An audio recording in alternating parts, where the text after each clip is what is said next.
భారత్ మాతాకి చేయలేని వాళ్ళే చేయకూడదు. మన వ్యక్తులకు చేయకూడదు. భారత్ మాతాకి చేయాలన్నప్పుడు రెండు చేతులు ఎవరికైతున్నాయో వాళ్ళందరూ కూడా చేయకూడదు. భారత్ మాతాకి భారత్ మాతాకి జై శ్రీరామ్ జై శ్రీరామ్. ఈరోజు హైదరాబాద్ పార్లమెంట్ యువ సమ్మేళన కార్యక్రమానికి అధ్యక్షత వహిస్తున్నటువంటి యువ మోర్చా జిల్లా అధ్యక్షుడు భరత్ గారికి, ముఖ్య అతిథిగా విచ్చేసినటువంటి అమిత కౌర్ గారికి, అదేవిధంగా జిల్లా అధ్యక్షుడు సురేందర్ అన్న గారికి, వేదిక మీద ఉన్నటువంటి పార్టీ పెద్దలకు, నా యువ మోర్చా సీనియర్ కార్యకర్తలకు, యువ మోర్చా రాష్ట్ర పదాధికారులకు, అదేవిధంగా భాగ్యనగర్లో ఈ హైదరాబాద్ లో బీజేపీని గెలిపించాలని ముఖ్య లక్ష్యంగా ముందుకు పెట్టుకొని సాగుతున్నటువంటి నా కార్యకర్త మిత్రులందరూ కూడా నమస్కారం. కార్యకర్తలారా, భాగ్యనగర్ హైదరాబాద్ కి సంబంధించినటువంటి పార్లమెంట్ యొక్క ఎన్నికల సందర్భంగా యువ మోర్చా సమ్మేళనం కార్యక్రమాన్ని ప్రతి పార్లమెంట్ కి నిర్వహించుకోవాలని చెప్పేసి నిర్ణయం తీసుకున్నటువంటి సందర్భంలో యువ మోర్చా జిల్లా అధ్యక్షుడు మా జిల్లాలో ప్రత్యేకంగా ఒక కార్యక్రమాన్ని నిర్వహించడానికి అవకాశం ఇవ్వండి. భాగ్యనగర్లో అత్యధికంగా కార్యక్రమాలు చేస్తున్నటువంటి కార్యకర్తలు అత్యధికంగా ఉన్నారు. ప్రతి కార్యకర్త కూడా పాల్గొంటారు. కాబట్టి మా జిల్లాకు ప్రత్యేకంగా అవకాశం ఇవ్వండి అని చెప్పేసి ఆ రోజు అడిగినటువంటి సందర్భం. ఈ రోజు మీరందరూ కూడా అంతే ఉత్సాహంగా అంతే మోతాదుతో మీరందరూ కూడా పాల్గొనడం పట్ల నేను సంతోషం వ్యక్తం చేస్తున్నాను. కార్యకర్త మిత్రులారా, అందరూ కూడా తెలిసినటువంటి విషయమే, ఎన్నికలు మరెన్నో రోజులు లేవు.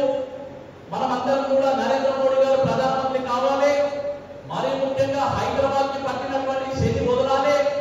హిందువుల పట్ల కానీ హిందూ ధర్మం పట్ల కానీ నీచంగా హీనంగా మాట్లాడుతున్నటువంటి ఎవడైతే అసౌతి ఓవైపు ఉన్నాడో, కుటుంబం నుంచి తరతరాలుగా వాళ్ళ తాతల నుంచి నాన్న నుంచి హిందువుల పట్ల ఏదైతే క్రూరంగా ప్రవర్తిస్తున్నారో వారిని పొందబెట్టాలనే ఒక సంకల్పంతో నా కార్యకర్త మిత్రులందరూ కూడా నిర్వహిస్తున్నటువంటి కార్యాచరణ మొత్తం కూడా నేను దాన్ని స్వాగతిస్తున్న కార్యకర్త మిత్రులారా, మనకందరూ కూడా తెలుసు, మన యువ మోర్చాకు సంబంధించినటువంటి వ్యక్తులు కావచ్చు, లేకపోతే పార్టీ వ్యక్తులు కావచ్చు, భారతీయ జనతా పార్టీ సంఘం కావచ్చు, లేకపోతే భారతీయ జనతా పార్టీలో ఉన్నటువంటి వివిధ క్షేత్రాలలో ఉన్నటువంటి వ్యక్తులంతా కూడా కావచ్చు, ఈ హైదరాబాద్ లో అనేకమైనటువంటి ఇబ్బందులు పడి మన యొక్క జెండాని నిలబెడుతున్నటువంటి వ్యక్తులంతా కూడా యువ మోర్చా కార్యకర్త మిత్రులారా. అలాంటి సందర్భంలో మొట్టమొదటిసారి అత్యధికంగా ఓట్లు వేయించుకొని ఒక అసెంబ్లీ ఓవైసీ ఇన్నేళ్ల చరిత్రలో మనం ఓడించే సత్తా ఉంది అంటే అది కేవలం యువ మోర్చాతోనే సాధ్యము, యువకులతోనే సాధ్యము. కాబట్టి యువ మోర్చా కార్యకర్తలారా, ఎవరైతే హిందూ ధర్మం పైన, హిందువుల పైన, బీజేపీ పైన నీచంగా ప్రచారం చేస్తున్నటువంటి ఈ యొక్క అసెంబ్లీ ఓవైసీ తరిమి కొట్టేంత వరకు కూడా యువ మోర్చా కార్యకర్త మిత్రులంతా కూడా ముందుకు రావాలని చెప్పేసి ఈ విధంగా మిమ్మల్ని అందరూ కూడా నేను కోరుకోవడం జరుగుతుంది. కార్యకర్త మిత్రులారా,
చూడాల్సినటువంటి అవసరం ఉంటుంది.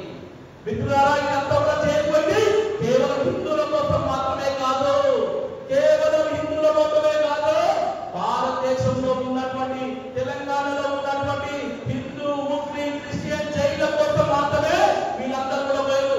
మరి ఎక్కడ వ్యక్తులు కేసీఆర్ ని కళ్ళు, ఎక్కడ వ్యక్తులు కేసీఆర్ ని కళ్ళు తాగి నీ మైండ్ కనుక దొబ్బిందా, ఫామ్ హౌస్ లో ఉన్నటువంటి వ్యక్తివి తాగి నీ యొక్క బుర్ర చెల్లిందా అని చెప్పేసి ఈ రోజు యొక్క సందర్భంగా అడుగుతున్నాను. కేసీఆర్ ఏమంటున్నాడు? తాగి ఫామ్ హౌస్ నుంచి బయటకు వచ్చిందంట భారతీయ జనతా పార్టీ అక్షంతరించి పురోగరించి మాత్రమే ఓట్లు అడుగుతుందని చంద్రుడు. అరే భారతీయ జనతా పార్టీ అక్షంతరించి పురోగరించి పార్టీ ఓట్లు అడిగే పార్టీ భారతీయ జనతా పార్టీ కాదు.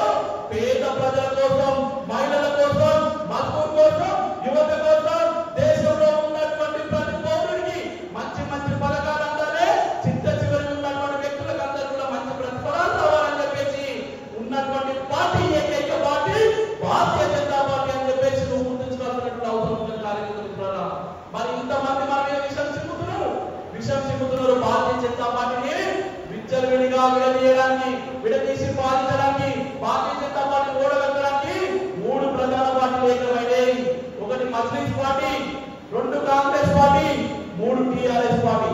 టీఆర్ఎస్ పార్టీ అట్లా మాట్లాడుతుంటే కాంగ్రెస్ కూడా అధికారం రాకముందు మనలాంటి యువతకందరూ కూడా యూత్ డిక్లరేషన్ ఇస్తా, యువతకు ఉద్యోగావకాశాలు ఇస్తా అన్నటువంటి వ్యక్తి 100 రోజులలో ఎక్కడ పోయిన ఉద్యోగాలు, ఎక్కడ పోయిన నిరుద్యోగ వృత్తి, ఎక్కడ పోయిన స్కాలర్షిప్ అడగాల్సినటువంటి అవసరం ఇక్కడ కూర్చున్నటువంటి కార్యకర్తలనే ఉందని చెప్పేసి వీళ్ళందరూ గమనించారు కార్యకర్తల. ఇది ఏమంటే వీరి యొక్క కాంగ్రెస్ అదేవిధంగా టీఆర్ఎస్ అభ్యర్థి యొక్క తలలని ఎంఐఎం పార్టీకి తాకట్టు పెట్టినటువంటి నీచమైనటువంటి చరిత్ర మీది. కానీ అదే ఎంఐఎంలోని ధర్మం కోసం, దేశం కోసం, పార్టీ యొక్క సిద్ధాంతం కోసం కొట్లాడుతున్నటువంటి కార్యకర్తలు నా భారతీయ జనతా పార్టీ కార్యకర్తలు, యువమోర్చా కార్యకర్తలు అని చెప్పేసి మనం చాటి చెప్పే విధంగా మన యొక్క కార్యాచరణ ఉండడానికి కార్యకర్తలారా చిట్ట చివరిగా ఒకటి చెప్తున్నాను, చిట్ట చివరిగా విషయం చెప్తున్నాను. భారతీయ జనతా పార్టీ వెన్నుముకగా పనిచేసే పార్టీ యువమోర్చా అత్యధికంగా శ్రమించే పార్టీ మన యొక్క పార్టీ. మనమంతా కూడా మన కృషి తక్కువ రోజులు మాత్రమే